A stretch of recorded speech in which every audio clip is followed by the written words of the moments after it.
नमस्कार साथियों, एक बार फिर से आप सभी का स्वागत है आपके अपने YouTube चैनल पर। तो साथियों, हमने कल क्वेश्चन नंबर 2 तक शॉर्ट्स में कर लिया था। अब हम इससे आगे करते हैं।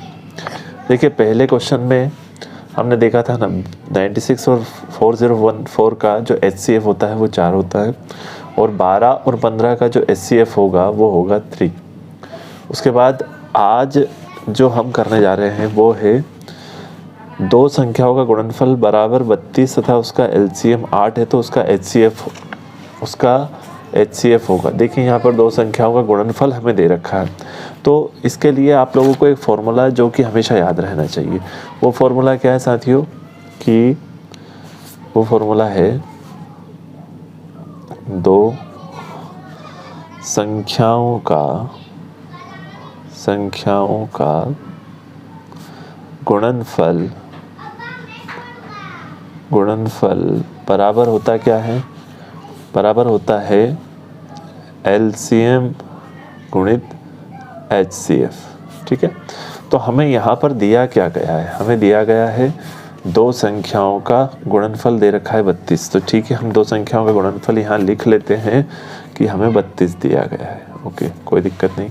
बराबर उसके बाद हमें क्या दिया गया है? हमें दिया गया है LCM 8 है, यानी हमें LCM की जगह क्या लिख देना है? 8 इंटू HCF हमें फाइंड करना है, तो HCF ऐसा ही। अब हमने 8 को इधर भेजा है क्योंकि गुणे वाली संख्या जब भी इधर आती है बराबर के तो कहाँ जाती है साथियों? बटे में। हमें अच्छे से पता है, बराबर 8। तो HCF बराबर होगा 8 से 4 बार 8 चौक 32। तो क्या हो गया साथियों? HCF इसका 4 होगा। तो जैसा कि ऑब्जेक्टिव में आप देख पा रहे हैं, इन संख्या का जो HCF होगा वो होगा 4। तो चलिए अगले प्रश्न की ओर। क्या कह रहा है कि 4 और 7 का महत्तम समापवर्तक HCF होगा। 4 और 7 का HCF, तो यहाँ पर 4 और 7 का हमें HCF निकालना है। 4 और 7 का, तो साथियों अगर आप इसके फैक्टर निकालेंगे या गुणनखंड निकालेंगे तो 2 से 4, 2 दूना 4, फिर 2 से 2 एक कम 2, तो 2 की पावर 2 गुणित 1, अगर कुछ ना हो तो 1। ऐसे ही हम 7 के निकालेंगे 7 से ही जाएगा क्योंकि और किसी पहाड़े से नहीं जाएगा, तो 7 एकम 7। तो हम कह सकते हैं 7 का हमने जो फैक्टर निकाले वो 7 गुणित 1 आया। तो हमें क्या कहा गया है? हमें कहा गया है उसका HCF। 7 और 4 का HCF क्या होगा? तो देख पा रहे हैं आप, इसमें कॉमन क्या है? 1 आ रहा है, और वो भी कॉमन 1 ही है, इसी कारण इसका जो ऑब्जेक्टिव होगा 1 एकदम राइट होगा। अगला जो आपका ऑब्जेक्टिव है वो है कि पांच संख्याएं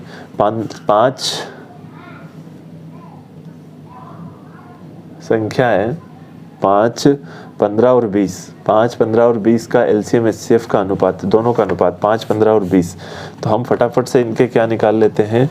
गुणनखंड निकाल लेते हैं। तो चलिए 5 का गुणनखंड क्या होगा आप बताइए फटाफट से। 5 एक कम 5, तो 5 का गुणनखंड आया 5।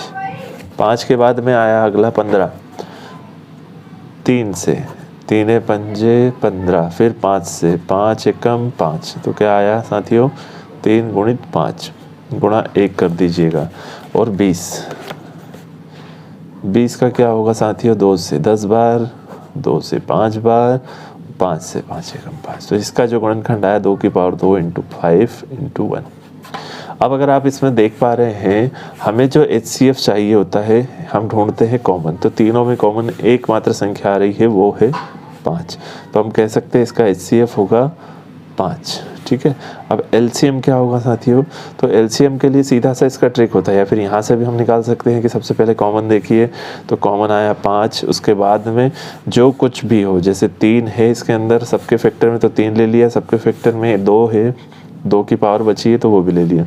अब क्या होगा? 5 into 3 into 2 into 5 into 3 into 2। देखिए सबके पहले हमें लेना है कॉमन, जो कि हमने कॉमन ले लिया, और उसके बाद में जो भी बचा है अब 3, 2 की पावर 2 और 1 लो या ना लो एक ही बात है, हम सभी को लेना है। तो 5 गुणित 3 गुणित 2 की पावर 2 का अर्थ होता है 2, 5 3 15 दूना 30 दूना 60। तो यहाँ पर जो हमारा LCM आया वो क्या आया? 60 आया। तो हमको रेशो निकालना है। तो रेशो कैसे निकलता है? HCF अनुपात, इसे कहते हैं रेशो LCM।